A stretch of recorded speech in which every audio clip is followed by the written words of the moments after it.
눈앞의 현상이 아닌 그 뒤의 진실을 찾아 나서는 시간, 추격자들 김한 한겨레 21 기자 나오셨어요. 안녕하세요. 네, 안녕하세요. 네, 오늘 뉴스 때문에 현기증 납니다. 네, 어지럽습니다. 예, 네. 정말 많은 대선과 관련된 뉴스들이 쏟아졌는데 뭐 이 얘기부터 해야 될 것 같아요. 오늘 이재명 후보의 선거법 재판 파기환송심과 서울고법 형사 7부죠. 6월 18일로 대선 이후로 선고를 연기한다고 정확한 공판을 연기한다고 이제 했는데 또 대장동 재판도 6월 24일로 대선 이후로 기일이 연기가 됐습니다. 지금 법원에서 무슨 일이 지금 벌어지고 있는 것인가 굉장히 궁금해하는 분들이 많아요. 그러니까 대법원 판결 이후에 이거 후보가 없어지는 거 아니냐 이런 이제 말하자면 극단적인 우려부터 여러 가지 우려들이 있었는데 오늘 일단 이제 고법의 입장 선회로 가장 큰 사법 리스크는 사라지게 됐는데요. 그러니까 고법에서 기자단한테 풀한 내용을 보면 두 가지 이유를 크게 들고 있습니다. 첫 번째는 균등한 선거운동의 기회를 보장해야 된다라는 취지. 그리고 또 하나는 재판의 공정성을 보장해야 된다는 취지. 이 두 가지로 선거 기회, 그러니까 공판 기일을 연기한 이유를 드는데 이걸 보고 이제 기자들이 저도 이거는 약간 대법원을 소위 말하는 대법원의 이런 거를 비판하는, 그러니까 좀 먹이는 행위 문장들이 아니냐 이런 이제 느낌까지 받을 정도로 명확하게 이제 그 두 가지 이유를 들었는데, 그러니까 사실 이게 맞아요. 그러니까 그동안 후보가 확정이 되면 진행하던 수사나 재판들을 뭐 연기하거나 중단해 주는 게 관례였습니다. 왜냐하면 어쨌든 국민의 선택을 받는 시간이 있는데 그 시간에 앞서 사법부나 이제 수사기관이 개입하는 모양새가 되면 그 자체로 이제 공정하지 않다라는 비판을 받을 수 있기 때문에 뭐 그게 관례였는데 그 관례가 옳으냐 그러냐 뭐 이런 논쟁은 변론으로 치더라도 그러니까 민주당 쪽에서 계속 그 부분을 요구해 왔거든요. 그리고 이제 뭐 달력 같은 것까지 제시하면서 이제 선거운동 기간 중에서도 계속 이렇게 재판 일정이 진행되는 게 맞느냐 이 부분에 대한 문제 제기를 해왔는데, 일단 법원이 이를 수용하면서 이번 대선 판의 가장 큰 이제 말하자면 안개 요소였던 이재명 후보의 어떤 사법 리스크는 이제 해소가 된 것으로 보입니다. 그렇군요. 그래서 이제 민주당 쪽에서는 일단은 이제 서울고법 측에 지금 공직선거법을 다루는 서울고법 측에 15일 잡혀있던 공판을 연기하지 않으면은 그거를 데드라인을 12일까지 줬고 그럴 경우에는 이제 여러 가지 뭐 방안들이 나올 수 있다. 뭐 이런 얘기가 있었는데 그게 뭐 대법관 탄핵, 뭐 서울고법 3명의 부장판사 탄핵 뭐 등등등의 얘기가 나왔잖아요. 그러면 민주당 쪽에서도 그럼 그런 과정들은 뭐 일단락 됐다고 봐야 되는 건가요? 예, 지금 현재로서는 일단락 된 것으로 보이고요. 나머지 부분들은 민주당은 이제 입법으로 해결하겠다라는 입장이에요. 그래서 오늘도 이제 법사위에서 여러 법안들이 통과가 됐는데, 일단 뭐 허위 사실을 공표하는 거를 면소하는 이제 법안도 통과가 됐고, 그다음에 이제 대통령의 불소추 특권에 재판을 받지 않을 권리가 포함이냐 이 부분에 대한 논쟁도 좀 있었거든요. 그것도 이제 형사소송법상의 명문 규정을 두어서 정리하는 걸로 이제 입법이 됐기 때문에 사실 이렇게 되면 6월 3일 대통령 선거가 끝나면 이제 말하자면 정권이 교체된다라고 하면 그 법안에 대한 거부권을 행사하지 않을 것이기 때문에 사실 그 부분은 일단락된 것으로 보입니다. 그렇군요. 그 법안에 대해서는 또 뭐 각 당의 반응들이 조금 비판적인 부분도 있는 것 같아요. 이재명 한 명 구하기 하는 거 아니냐 뭐 이런 뭐 반응들도 나오더라고요. 뭐 가장 선명한 입장을 낸 분은 한동훈 전 대표예요. 한동훈 대표는 민주당이 법원을 겁박했고 법원이 여기 굴복했다. 그리고 이제 입법을 통해서 독재로 나아가고 있다. 뭐 이런 이제 선명한 입장을 냈고요. 다만 이제 민주당은 이제 서울고법의 결정이 당연한 거다, 상식적인 거다 이런 입장을 내놓고, 국민의힘이 지금 내부가 워낙 혼란스럽기 때문에 입장이나 논평이 제가 보기에는 이거 굉장히 좀 선명하게 입장을 내도 되는 건인데, 국민의힘 입장에서는 뭔가 좀 뭐라 그럴까요? 그러니까 성의가 없다 이런 느낌이 들 정도로 그냥 유감을 표하고 이제 국민들이 현명한 판단을 기다리겠다 이런 입장을 표했습니다. 알겠습니다. 뭐 권성동 원내대표나 뭐 입장들이 나왔는데 말씀하신 대로 세게 나온 게 아니라 지금 그 내부 문제가 너무 심각하고 중대해서 지금 거기에 좀 집중하는 모습인데 그 얘기 좀 해볼게요. 자, 이제 어제부터 뭐 지금 오늘까지 현기증 날 정도로 지금 국민의힘에서 많은 일들이 벌어지고 있는데, 어쨌든 어제 지금 국민의힘의 대선 후보였던 이제 대선 후보인 김문수 후보가 대구 쪽 영남 지역에서 경선을 중단하고 상경을 했는데 그걸 모르고 또 권영세, 권성동 뭐 이런 분들이 또 KTX를 타고 내려가다가 상경한다는 소식을 듣고 대전에서 내려가지고 다시 상경해가지고 김문수 후보 자택으로 찾아갔는데 만나지를 못하고 그러면서 김문수 후보는 오늘 6시 지금 이 시간이네요. 네. 한덕수 후보랑 독대에서 네. 다른 사람 다 빠져라. 내가 이거 단일화에 대해서 논의하겠다 이런 얘기도 했고. 네. 근데 그 와중에 지금 한덕수 뭐 예비 후보는 네. 기자회견을 통해서 11일까지 단일화가 안 되면은 나는 등록하지 않겠다. 네. 사퇴하겠다. 뭐 요런 정도로 그러니까 대충만 정리한 게 요 정도예요, 지금. 그 진짜 예. 설명하시는 것만으로도 숨가쁜 상황인데요. 예. 뭐 그 외에도 여러 가지가 있지만 이제 찬찬히 짚어보죠. 이제 김문수 후보가 선출이 되지 않았습니까? 그러면 여러 가지 이제 말하자면 당에서의 지원들이 뒤따라야 됩니다. 근데 예. 지금 이제 보도로 알려진 바에 따르면 뭐 아무런 지원도 사실상 받지 못했다라는 거고 크게 이제 얘기가 된 게 2가지 건 정도인 것 같은데 하나는 이제 사진 촬영 문제. 예. 그러니까 예를 들면 뭐 파주에 있는 좋은 데 가서 찍는 줄 알았더니 그러니까 프로필, 그러니까 예. 대선용 프로필 사진. 사진이죠. 예. 근데 어쨌든 뭐 어디로 갔는데 거기서 한덕수 그 예비 후보도 거기서 사진을 먼저 찍었다더라. 그러니까 이거는 그러면 같은 기획사가 들어와서 2개 찍어놓고 누가 될지 모르니까 사진 가리만 하려고 한 거 아니냐. 이런 의혹을 불쾌감을 이제 김문수 후보 측에서 강하게 드러냈고, 예. 그다음에 이제 후보로 선출됐는데 뭐 선대위를 안 꾸려준다든지 아니면 이제 백드롭이라고 부르는데 이제 회의를 할 때 뒤에 걸리는 현수막 같은 거거든요. 예. 그러니까 백드롭 교체도 안 한다든지 뭐 이런 것들이 사실상 후보 교체를 압박하고 있다. 뭐 이런 얘기들이 나오는 상황에서 김문수 후보는 이제 영남을 갔습니다. 예. 영남에서 이제 산불 재해 현장도 둘러보고 하는 일정이었는데 권영세 비대위원장과 권성동 원내대표가 갑자기 우리가 직접 김문수 후보를 만나서 단일화 문제를 협의하겠다. 이게 그러니까 사실상 압박 행위를 한 거죠. 예. 그래서 김문수 후보 측과 협의가 안 된 상태에서 KTX 표를 끊었습니다. 근데 그 소식이 이제 속보로 전해졌죠. 예. 그러니까 굉장히 좀 설왕설래들이 있었습니다. 당 지도부가 얼마나 후보랑 얘기가 안 되면 단판을 짓겠다고 지방으로 내려가는 이런 상황이냐라고 했는데 여기서 더 우스운 일이 벌어집니다. 이 얘기를 들은 김문수 후보가 그래? 그럼 난 서울로 돌아가야겠어. 라고 해서 서울로 돌아와 버립니다. 아, 그럼 표를 먼저 끊었고 그 소식을 듣고 그럼 서울로 올라와 버린 거예요? 그 시간대로는 그런데 원래 예. 올라올 계획이 있었는지 아니면 뭐 어떤 건지는 모르겠지만 시간 타임라인으로만 보면 그렇습니다. 그렇군요. 예, 그래서 올라오고 중간에 기차에서 이 소식을 권영세 비대위원장과 권성동 원내대표가 듣고 말씀하신 것처럼 내려서 다시 돌아오는데 돌아오는 표를 못 구해서 연휴 기간이지 않았습니까? 예. 표를 못 구해서 뭐 권영세 위원장은 입석으로 왔다. 이런 촌극이 지금 어제 하루 동안 있었던 일이고요. 예. 저도 뭐 기자 생활을 할 만큼 하고 선거를 볼 만큼 봤는데 처음 봅니다. 이런 광경. 그러니까 예를 들면 뭐 갈등도 있을 수 있고 불협화음도 있을 수 있는데 대부분 그 수준이라는 게 뭐 인선 관련된 문제 이런 거지. 예. 아예 이렇게 지금 당 지도부와 후보가 완전히 따로국밥처럼 보이고 여차하면 서로가 서로를 비난할 준비가 되어 있는 것처럼 보이는. 그러니까 이게 그리고 후보 선출된 지 지금 아직 뭐 사나흘밖에 안 된 상황이거든요. 5월 3일 날 선출이 됐잖아요. 네네. 그러니까 이게 굉장히 좀 처음 보는 진풍경이고 굉장히 살풍경입니다. 예, 그런 상황에서 일단 지금 6시에 만나고 있으니 혹시나 이제 속보가 나올지는 저희가 좀 봐야 될 것 같고요. 네.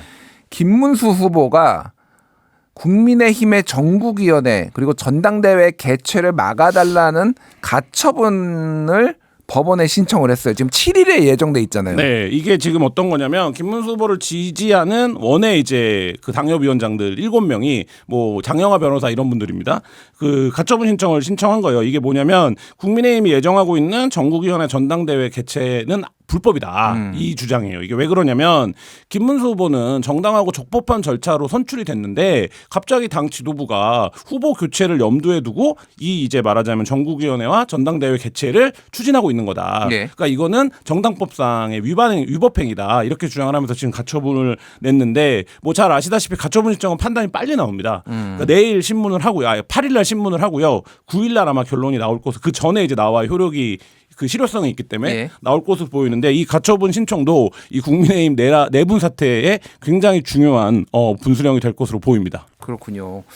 그러니까 이게 지금 그 공문을 보니까 전당대회 개최를 하는데 안건 미정이라고 적혀 네. 있더라고요. 저는 살면서 전당대회를 여는데 안건이 미정인 거는 처음 봤습니다. 그러니까 이게 그 김문수 후보 측에서 이게 짜고 치는 고스톱이다, 음흉한 공작이다, 기획자가 있다, 뭐 이런 얘기들이 나오는 이유가 이제 그런 거거든요. 그러니까 이게 사실 정치적인 어떤 뭐라 그럴까요?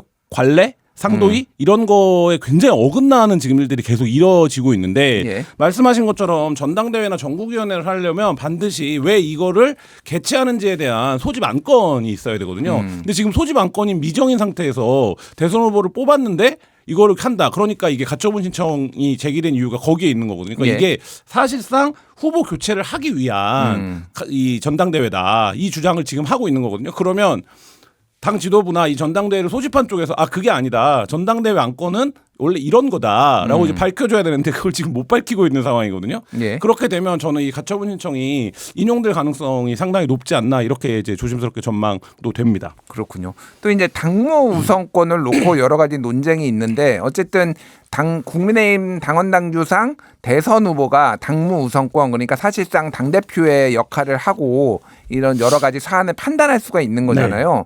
근데 지금 이 전국위원회나 전당대회는 김문수 후보가 추진한 건 아니니.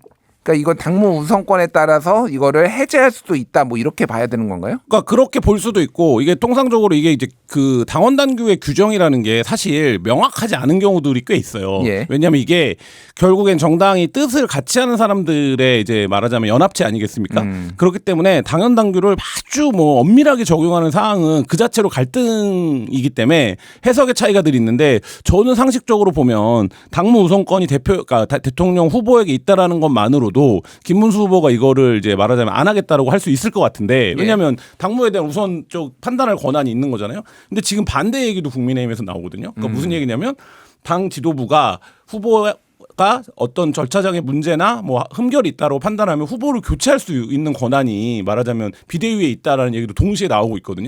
후보 교체 권한이 비대위에 있다. 네네. 그러니까 그것도 당원 당규에 있다라는 얘기도 같이 나오고 있거든요. 예. 그러니까 그런 상황으로 보면 지금 어쨌든 규정된 당무 우선권을 김문수 후보가 못 쓰고 있다. 이게 이제 말하자면 핵심인 것 같아요. 근데 이제 이게 앞서 말씀드렸던 가처분 신청에서는 아마 다 터질 겁니다. 그러니까 예. 이 당무 우선권의 범위, 그 다음에 지금 지도부가 하고 있는 것들이 이 권한을 침해하는지 침해하지 않는지 이게 다 터질 거기 때문에 좀 결과를 지켜봐야 될 것 같습니다. 그렇군요. 알겠습니다. 일단 오늘 그 직전에 네. 지금 뭐 1시간 정도 전이었던 것 같은데 한덕수 좀 예비 후보가 네. 지금 성명을 발표를 하면서 평생 뭐 권력에 관심이 없었다 뭐 이런 문장으로 시작을 했어요. 네. 그래가지고 중요한 거는 단일화가 되지 않으면 11일 이전에 그러니까 공식 후보 등록일이죠. 이번 주 일요일이네요. 단일화가 그때까지 되지 않으면은 등록하지 않겠다. 이거는 좀 어떻게 해석을 해요? 배수의 진을 친 건가요? 아니면 뭐 어떻게 봐야 되나요, 이거를? 그러니까 이게 지금 상황이 누구에게 명분이 있고 누구에게 시간이 누구 편인지를 사실 보여주고 말았는데요. 결과적으로. 예. 그러니까 말씀하신 것처럼 해석은 배수의 진을 쳤다. 11일 전에 단일화하자. 이렇게 이제 그 해석이 될 수 있지만 이걸 이제 정치는 어쨌든 행간이고 뒤집어서 생각을 해보면 11일까지만 김문수 후보가 버티면 한덕수 후보는 안 나오겠다라는 얘기가 아닙니까? 예. 그러면 김문수 후보가 버틸 수 있는 방법은 제가 언뜻 생각해도 한 10가지는 넘을 것 같아요. 그러니까 11일까지 시간을 끌 수 있는 방법은. 예. 왜냐하면 단일화 룰 협상이라는 건 굉장히 미묘하고 복잡한 사항입니다. 예를 들면 지난번에 그 단일화 협상을 할 때마다 늘 깨지는 게 뭐냐면 질문을 어떻게 짤 거냐를 갖고 굉장히 오래 다투거든요. 예. 근데 이제 말하자면 여기서는 지금 뭐 한덕수 후보는 모든 걸 국민의힘에게 위임하겠다라고 했는데 예. 결국엔 김문수 후보가 나는 한덕수 후보는 지금 절차적인 정당성이 없다. 근데 우리가 만약에 지금 이제 국민의힘에서 얘기되는 반 이재명 텐트 빅텐트를 치자라고 하면 다른 주자들이 들어와야 되기 때문에 내가 다른 주자들과 협상을 해보겠다라고 하면 또 그걸 막을 명분도 사실 없거든요. 예. 뭐 그렇기 때문에 지금 오늘 한덕수 예비 후보의 기자회견은 역설적으로 11일까지는 김문수의 시간이고 김문수 후보가 버티면 한덕수 후보는 어떻게 해야 할 재간이 없다. 이거를 좀 역설적으로 드러낸 게 아닌가 싶습니다. 그렇군요. 그런데 이제 저도 이제 정치를 오랫동안 봐왔는데 네. 보통 단일화 협상을 하면은 A 후보와 B 후보 측에서 이제 네. 뭐 몇 명씩 와가지고 뭐 단일화 그쵸. 룰을 이제 결정하는 뭐 단일화 추진 협의회 같은 거 만들어가지고 거기서 조정을 하잖아요. 근데 지금 모양새는 국민의힘에 1임을 했으면은 국민의힘의 당 지도부와 김문수 후보 측이 만나가지고 단일화 룰을 결정하는 저는 이런 거를 처음 보거든요. 그러니까 굉장히 뭐 12.3 이후에 12.3 내란 사태 이후에 예. 뭐 굉장히 뭐 처음 보는 풍경들이 많지만 말씀하신 대로 처음 보는 풍경이고요. 단일화 협상은 크게 두 가지입니다. 그러니까 실무자들끼리 협상을 통해서 단일화 룰을 합의를 하고 그 단일화 룰대로 이제 단일화하는 과정을 밟는 게 하나 있고 또 한 가지 하나의 단일화는 뭐 이게 한국 정치에만 있는 풍경인데 덩치가 큰 후보가 예. 상대 후보를 막 압박합니다. 역사의 죄인이 될 것이냐, 막 이렇게 압박을 해요. 패배하면 너 때문이다라고 막 압박을 하고 여론전을 펼치면 결국엔 그 후보가 사퇴하는 방식으로 단일화가 되는 경우가 있고 그게 지난번 윤석열 안철수 단일화가 이제 그런 모양새가 됐거든요. 예. 그러니까 실무 협상은 깨졌는데 결국엔 이제 안철수 후보가 막판에 그 사퇴하는 것으로 이제 결론이 났는데 후보 간의 결단으로 이루어지는. 그렇죠. 예, 예. 근데 이제 그거는 합의된 룰이 없기 때문에 한 후보가 사퇴하는 방식밖에 없습니다. 사실. 근데 이제 지금 단일화는 제가 보기에는 그 방식만 남아 있는 것 같은데 뭐 김문수 후보와 국민의힘 지도부가 합의할 가능성도 뭐 없지는 않지만 지금 벌어진 이제 뭐 감정적인 고를 보면 이게 하루 이틀 사이에 합의할 수는 쉽지 않을 것 같고 김문수 후보 입장에서는 절차적 정당성을 갖고 뽑혔는데 공당에서 예. 이거를 말하자면 그러니까 뭐라 그럴까요? 절차적인 것에 넘어서는 것을 합의해줄 사실 이유도 명분도 없거든요. 그러니까 이제 그 부분이 지금 좀 지렛대로 작동하고 있는 것 같습니다. 지금 현재 이 시간에 김문수, 한덕수 두 사람이 이제 후보가 예비 후보들 후보 아니면 예비 후보가 만나고 있는데 오늘 김문수 후보는 또 지금 같이 경선을 했던 사람들, 당내 인사들을 또 경선 주자들의 또 전화 통화를 하거나 만났어요. 그 왜 만난 거고 무슨 내용이 지금 나온 겁니까? 그러니까 지금 국민의힘 후보들 입장에서는 지금 여러 후보들의 입장이 언론에도 공개가 됐지만 사실 이제 김문수 후보를 지지하는 입장들도 꽤 있거든요. 특히 대표적으로 홍준표 후보가 그 페이스북에 긴 글을 써서 지금의 상황에 대해서 이제 얘기를 했는데 음모한 공작이 있었다라는 겁니다. 그러니까 예를 들면 당 바깥에 있는 한덕수 후보를 세우기 위한 공작이 있었고 그게 이제 일부 시사 방송들에서 나왔던 뭐 어떤 국회의원들의 위장 취업 이런 얘기들인데 그게 있었고 그 순간부터 김문수 후보가 그걸 이용해서 이제 뭐 김덕수 인 것처럼 행세를 하고 다니면서 국민의힘 지지자들을 모았고 그래서 결국에 이제 본인을 제치고 후보가 됐는데 그 상황을 지금 김문수 후보가 역이용하고 있는 거다. 근데 이거를 김문수 후보가 역이용하지 말란 법이 있냐 이렇게 홍준표 후보는 상황을 해석하고 있거든요. 뭐 그런 상황이고 한동훈 후보 역시도 이걸 굉장히 좀 비판적인 입장을 내고 있고 그다음에 기본적으로 정치를 정당에서 오래 하신 분들은 이 부분에 대해서 김문수의 손을 들어줄 수밖에 없는 상황이 있어요. 왜냐하면 정당에서 당원들의 선택을 받아서 뽑혔는데 그 외부에 있는 무소속 후보와 단일화를 그냥 무조건 거의 사실상 모든 걸 내주는 방식의 단일화를 해라라고 이제 얘기하면 사실 정당 정치의 기본 원리에 어긋나거든요. 그리고 또 한 가지.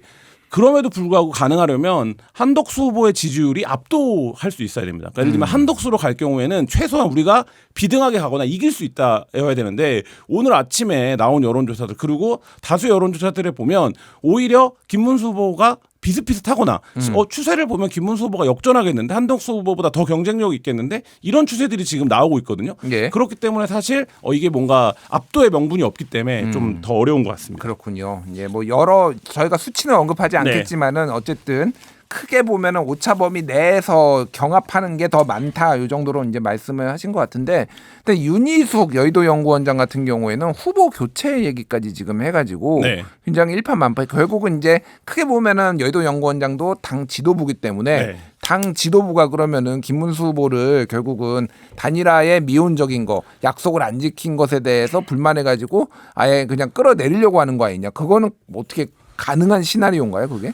저는 불가능하다고 보는데요. 그러니까 예를 들면 그 지금 윤희숙 원장의 말이 맞으려면 그 후보들한테 최소한 서약이라도 받았어야 돼요. 나는 후보가 되면 당 바깥에 있는 우리 이제 당의 이 말하자면 이번 선거의 구도를 빅텐트로 가져가야 되고 그거로 인해서 당연히 이제 당의 결정에 따라서 단일화를 하겠다라는 서약 같은 거를 만약에 받았다면 11일 이전까지 단일화를 안 할 시에는 후보직을 사퇴하겠습니다. 그렇죠. 내놓겠습니다. 이런 정도의 서약. 그게 뭐 정치적인 행위라고 하더라도 그런 이제 서약을 했다든지 이런 행위들이 있었다면 내부적으로 뭐 알려지지 않게 있었는지는 모르겠습니다. 근데 윤희숙 원장 그랬으면 윤희숙 원장의 말도 일리가 있는데, 그러니까 일리라기보다는 정치적으로 명분이 있는데 지금 이제 말하자면 국민의힘의 싱크탱크 아닙니까? 여의도 연구는. 근데 여기에 이제 원장이 자당의 후보를 교체해야 된다라는 얘기를 외부의 후보를 무소속 후보에 있는 후보를 세우기 위해서 하는 거는 저는 굉장히 좀 정당 정치 원리에 반하고 좀 어떻게 보기에 따라서는 되게 굉장히 반정치적인 발언으로 비춰질 수도 있다고. 왜냐하면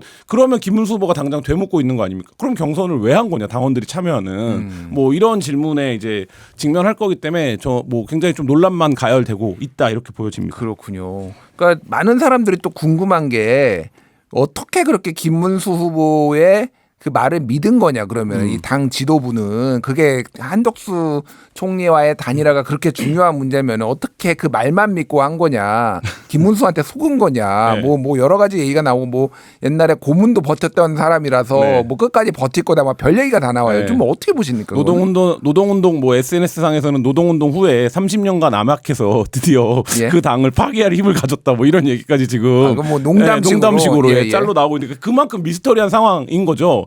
근데 생각해 보면 김문수 후보가 급부상하지 않았습니까? 12.3 내란 사태 이후에 예. 그 전까지 김문수 노동부 장관이 대선 후보라고 생각하는 사람 많지 않았을 거예요. 그리고 정치적인 성향이나 이념도 보면 국민의힘보다 훨씬 더 오른쪽에 있었던 그 이력이 있지 않습니까? 최근 정광훈 이력으로 씨랑 보면. 예전에 네. 같이 당도했죠. 네, 근데 어쨌든 김문수 후보가 그렇게 급부상한 이유는 그러니까 그나마 이제 말하자면 윤심이라고 해야 될까요? 친윤들이 보기에 본인들의 어떤 이제 권력이 유지되는 선에서 지지율이 어느 정도 나오는 후보로 선택된 이런 상황이었거든요. 그러니까 당연히 이제 그런 구도에서 서로 이심전심으로 왔기 때문에 우리의 기획 말하자면 의도나 이런 것들을 후보가 되더라도 관철할 수 있을 거라고 생각을 했는데 예. 한국 정치만의 특징은 아니겠지만 어느 나라에서나 대선 후보가 되면 후보를 중심으로 한 큰 구심력이 발생하기 시작합니다. 예. 그러니까 지금 김문수 후보 옆에서 주요한 스피커로 활동하고 있는 뭐 김재원 전 의원이나 뭐 차명진 전 의원 같은 의원들의 발언을 보면 전혀 그거에 응해줄 생각이 없거든요. 그러니까 어쨌든 후보를 뽑혔고 후보가 된 이상 후보 중심으로 그러니까 그걸 당무 우선권이라는 세련된 말로 표현하지만 후보가 정치력을 발휘하는 대로 가는 거거든요. 그러니까 그 상황에 대해서 너무 좀 간과했다. 예. 판단을 나이브하게 했다. 그러니까 이런 생각이 듭니다. 그렇군요.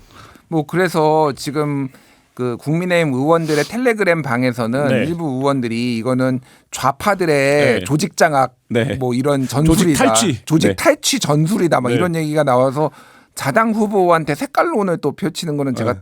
태어나서 처음 봐가지고. 그러면 그 논리대로 하면 예. 그 조직을 하던 분들은 좌파를 그 자기 당에 국민의 보수 정당에 대선 후보로 만들었다는 건데 그 자체가 김문수 캠프에 있던 분이었어요. 네, 그 맞아요. 말을 핵심 한 관계자였습니다. 예, 예. 근데 그 자체가 약간 궤변적인 논리고, 그러니까 이 상황에 대해서 지금 국민의힘 내부가 얼마나 비분관계하고 있는가. 이거는 근데 반대로 얘기하면 이게 철저한 기획과 시나리오대로 움직여져 있는데 마지막에 지금 엔딩씬이 달라지는 상황이 되는 거에 대한 화 아니겠습니까? 예. 그러면 사실 홍준표 후보가 얘기했던 이게 음흉한 공작이 있었다라는 얘기를 스스로 이제 말하자면 입증하는 증명하는 꼴이라고 볼 수도 있습니다. 홍준표 시장은 그 SNS에 쓴 게 윤석열 대통령이 지금 배후에 있는 것처럼 얘기를 하면서 네. 당무에 손을 떼라 이런 얘기도 하거든요. 그러니까 나라도 망치고 당도 망쳤다라고 예, 얘기를 예. 하는데, 그러니까 뭐 지금 그렇게 보는 시각들이 있는 것 같아요. 근데 뭐 한덕수 후보는 그거에 대해서 강하게 반발하면서 그 얘기를 했던 평론가를 이제 고소하겠다 이런 입장도 밝혔는데, 제가 그 앞에 있었어요. 네네. 고소당하는 그. 그러시군요. 예. 근데 이제 이게 뭐 모르겠습니다. 이거를 보이는 손이라고 해야 될지 보이지 않는 손이라고 해야 될지 모르겠는데 누가 보더라도 그러면 왜 이러는 거냐. 이거를 놓고 보면 그러니까 거기서 핵심적으로 나서고 있는 의원들이나 뭐 정치적인 동기를 보더라도 윤심이 작동하고 있다. 이렇게밖에 판단할 수 없는 상황으로 흘러가고 있습니다. 알겠습니다. 시간이 다 됐는데 요거 하나만 여쭤볼게요. 그럼 앞으로 어떻게 될 것 같아요? 일단은 이제 이번 주가 분수령이잖아요. 네.